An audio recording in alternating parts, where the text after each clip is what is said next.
আসসালামু আলাইকুম। কেমন আছেন সবাই? বাজার থেকে মিষ্টি কদু কিনে এনেছি মাংস দিয়ে রান্না করব বলে। আর এই মিষ্টি কদুর ছাল আমি ছিলে রেখে দেব। একদিন আপনাদের ভর্তা করে দেখাবো যে কিভাবে আমি মিষ্টি কদুর ছাল ভর্তা করি। মিষ্টি কদুগুলো সুন্দর করে আমি টুকরো টুকরো করে কেটে নিয়েছি। এরপর আমি কড়াইতে তেল দিয়ে দিলাম, পরিমাণ মতো পেঁয়াজ দিয়ে দিলাম।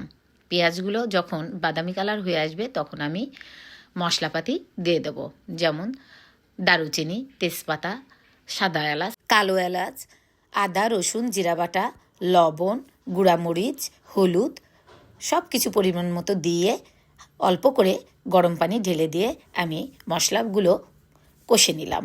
যখন কষানো হয়ে যাবে কেটে রাখা মিষ্টি কদুগুলো দিয়ে দিলাম। এর মধ্যে কয়েকটি আলু দিয়ে দিয়েছি আমি। যখন কষানো হয়ে যাবে তখন আমি আবার গরম পানি দিয়ে দেবো পরিমাণ মতো। এরপর আগে থেকেই রান্না করা গরুর মাংস ছিল, সেই মাংসগুলো আমি মিষ্টি কদুর মধ্যে দিয়ে দিলাম। মিষ্টি কদু স্বাদ হওয়ার জন্য একটু আমি চিনি দিয়ে দিলাম। এই যে আমার মিষ্টি কদু রান্না হয়ে গেছে। যদি আপনাদের মিষ্টি কদু রান্না ভালো লেগে থাকে অবশ্যই লাইক, কমেন্ট, শেয়ার করবেন। আল্লাহ হাফেজ।